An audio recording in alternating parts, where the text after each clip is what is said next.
Leaders of the Confederacy. Who was John Bell Hood? Ward's Union Brigade faced some of the most formidable troops in General Robert E. Lee's Union Army on the afternoon of July 2nd. Their commander was John Bell Hood, a native Kentuckian who was sometimes called Old Woodenhead by his troops because of his stubborn character. Hood was an 1855 graduate of West Point who had served in the 2nd U.S. Cavalry Regiment in Texas before the war.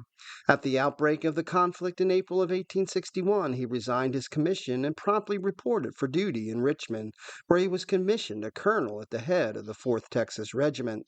In October, the 4th was placed in the same brigade as the 1st and 5th Texas, known thereafter as the Texas Brigade.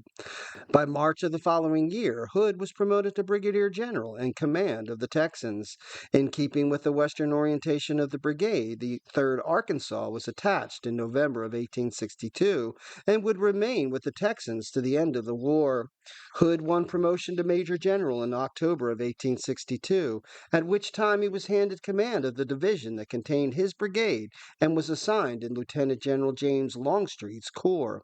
Hood's division initially comprised the Texas Brigade and a mixed unit under the command of Brigadier General Evander Law. The 4th and 5th Alabama of Law's brigade were hard-fighting veteran units that had marched with the Army of Northern Virginia since the beginning of the war. Although the 44th, 47th, and 48th Alabama regiments were all recruited a year later in the spring of 1862, they too were experienced veterans when they joined the 4th and 15th regiments in early 1863 to form the Alabama Brigade. After Antietam, 2 additional brigades of Georgia troops were attached to Hood's division. They had originally fought with Brigadier General David R. Jones's division of Major General J.B. Magruder's command, but had been assigned to Longstreet's corps after the Confederate Army moved northward from Richmond at the conclusion of the Peninsula Campaign. The first of these brigades was commanded by Brigadier General Henry L. Benning and consisted of the 2nd, 15th, 17th, and 20th Georgia, known as Toombs Brigade in the early part of the war after Robert Toombs. Their record of service had been outstanding since the first battles in the peninsula. The second was Brigadier General George T. Anderson's brigade, which consisted of his own 11th Georgia, along with the 7th, 8th, 9th, and 59th regiments.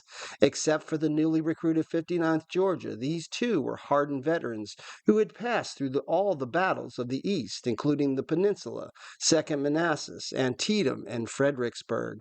In April of 1863, Hood's division was detached from the Army of Northern Virginia and sent to participate in sieges of Union outposts along the coast of Southern Virginia and North Carolina.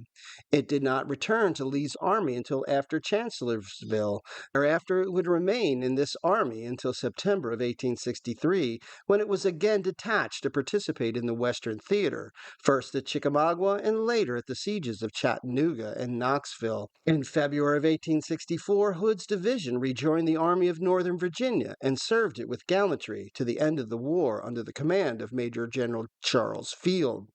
The approach toward the Union left flank of July 2, 1863, at Gettysburg, Hood recognized that the terrain around Big and Little Round Top presented difficult obstacles for his men.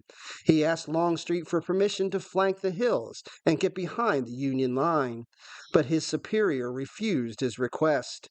Longstreet had been given specific instructions by Lee to attack the Emmitsburg Road and also needed to keep his 2 divisions in close contact with Hill's corps that was moving in farther north. It was these orders and these topographical features that brought Hood and his division so much grief at the hands of the Yankees on the 2nd day at the Battle of Gettysburg. It's your history. Learn it, know it, and love it.